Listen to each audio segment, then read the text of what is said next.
Bonjour ou bonsoir à tous, bienvenue dans cette vidéo, langue petit leçon 4. Pour votre participation à l'émancipation de la culture africaine, abonnez-vous à cette chaîne, likez et partagez le contenu. Si vous n'avez pas suivi les 3 précédentes vidéos, je vous suggère d'aller préalablement les suivre avant de revenir sur celle-ci.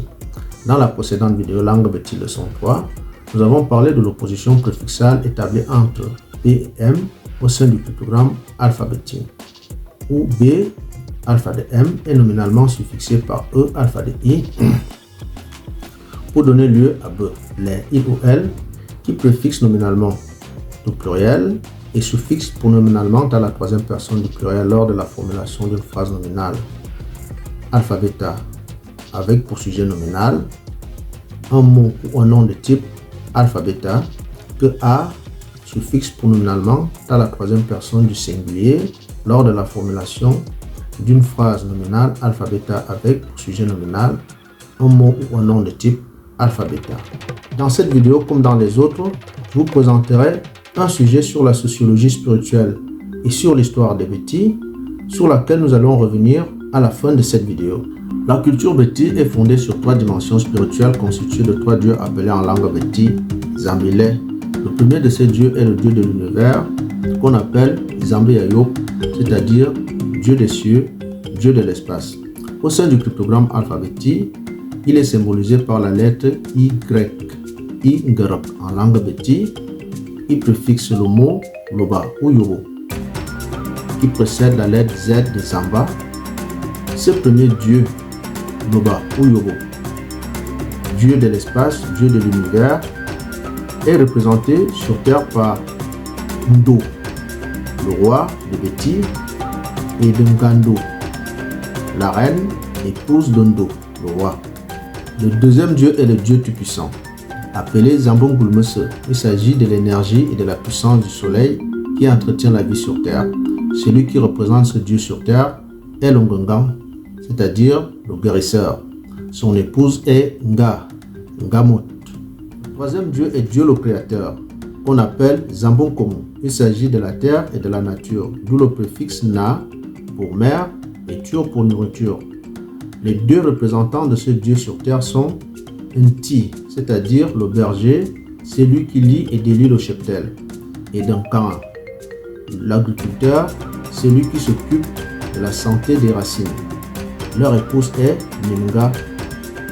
Nga étant alors en Minga et en Ngando.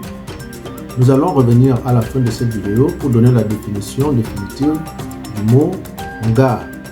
Dans la précédente vidéo langue Béti leçon 3 concernant l'opposition préfixale établie entre B et M, nous avons vu que B alpha de M était nominalement suffixé par E alpha de I pour donner lieu à B.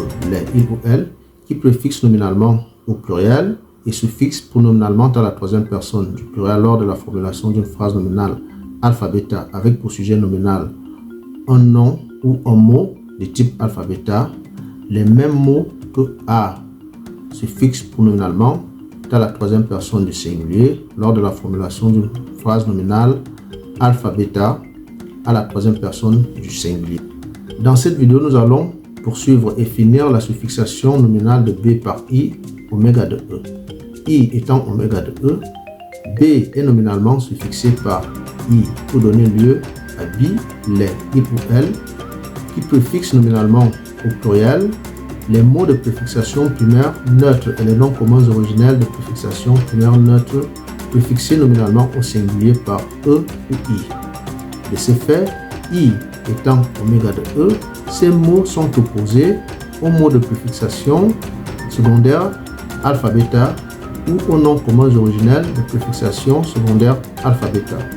Exemple, nom commun originel de préfixation primaire neutre au singulier. Indil ou Indil, l'arrière-petit enfant. Mot de préfixation primaire neutre au singulier. Ilé ou Ilé.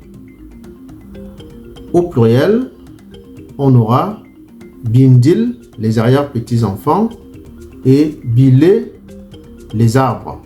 Nous avons également vu dans ce groupe nominal alpha bêta que M qui préfixe au singulier le premier nom commun originel mot est employé comme pronom personnel première personne du singulier, que B qui préfixe nominalement ces mots et ces noms de type alpha bêta était le pronom personnel troisième personne du pluriel et que A était le pronom personnel troisième personne du singulier. I étant, comme on l'a vu dans une précédente vidéo, le suffixe pronominal troisième personne du singulier des mots de préfixation primaire neutre lors de la formulation d'une phrase nominale neutre à la troisième personne du singulier. De ce fait, I est le suffixe pronominal troisième personne du singulier des noms communs originels de préfixation primaire neutre lors de la formulation d'une phrase nominale neutre à la troisième personne du singulier avec pour sujet nominal un nom commun originel de préfixation primaire neutre. Exemple: nom commun originel de préfixation primaire neutre nominalement préfixé au singulier par E ou par I. Indil ou indil, l'arrière-petit enfant, mot de préfixation primaire neutre nominalement préfixé au singulier par E ou par I.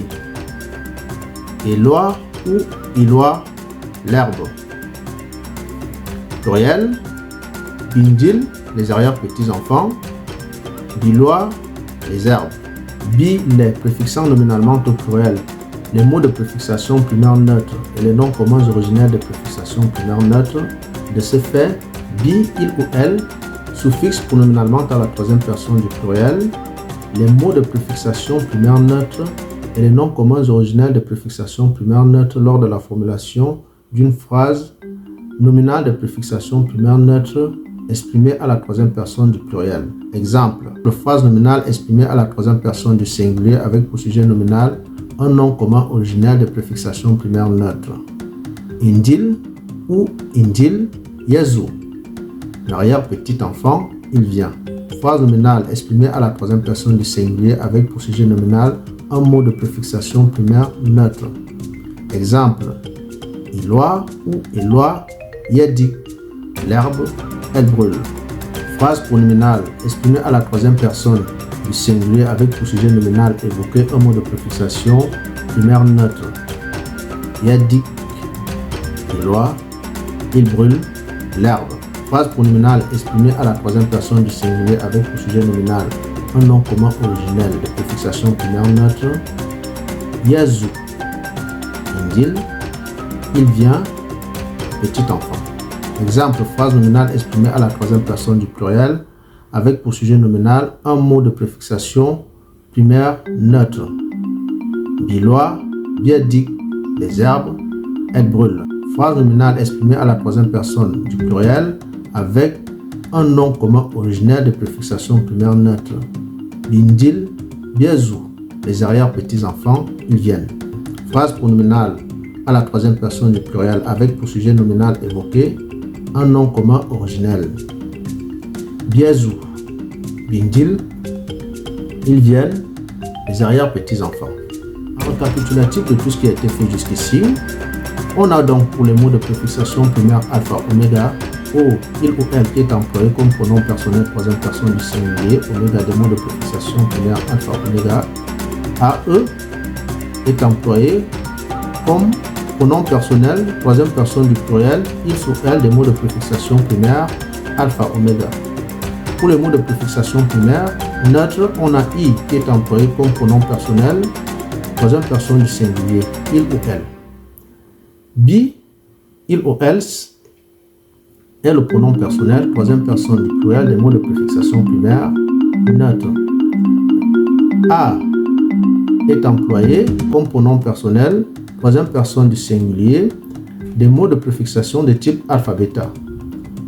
M, je est employé comme pronom personnel première personne du singulier des mots de noms communs originels. Et B, il ou elle est employé comme pronom personnel troisième personne du pluriel des noms communs, des noms communs et des mots de préfixation de type alpha bêta. Pour la prochaine fois, nous verrons l'opposition préfixale établie entre B et M et nous verrons en ce moment-là la suffixation nominale de M par I ou par E par E. Comme promis en cette fin de vidéo, revenons sur la définition du monga. Dans les langues Beti, le monga est employé comme auxiliaire temporel du présent, du futur et du passé. Exemple: Mangabe, j'étais, manga que je suis en train de partir, manga que je serai parti.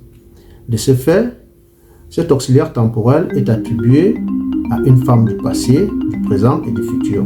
Cette femme est tout autre qu'une jeune fille qui, depuis le ventre de sa mère, est déjà attribuée à une personne digne de sa virginité. Il s'agit ici d'une personne qui a un lien direct avec le divin pour servir les humains. Et cette personne en particulier, ça peut être l'Ongengan qui dans la société sert divinement le peuple. Ça peut aussi être le roi Ndo qui sert aussi divinement le peuple. Ça ne peut être en aucun cas le berger qui dans ses champs a besoin de plusieurs femmes pour travailler. Ça peut être le berger pour appartenir à Uti, c'est-à-dire le berger ni à l'agriculteur qui a besoin de plusieurs femmes pour travailler la terre ou pour entretenir le cheptel. Les seules personnes qui peuvent prétendre à Nga sont le Ngangang, c'est-à-dire le guérisseur, ou le roi qui est Ndo. On dira donc Ngamot, parlant bien évidemment de ce Ngangang, dont il est digne de recevoir cette femme vierge. Pareil pour le roi Ndo. On dira donc Ngando, c'est-à-dire la femme du roi ou la reine. Voilà donc à quoi sert le mot Nga. Signifie vierge. Quand on place le mot Ngando dans sa bouche, c'est pour désigner la vierge d'une personne. Et elle restera vierge toute la vie parce que le secret restera entre elle et la personne qui mérite sa virginité. C'est ici que je vous donne rendez-vous pour la prochaine vidéo. Pour votre participation à l'émancipation et à la renaissance de la culture africaine, n'oubliez pas de vous abonner à cette chaîne. Likez et partagez la vidéo. Je vous recommande le livre Cryptogrammaire des langues Beti. Sur ce, à très bientôt.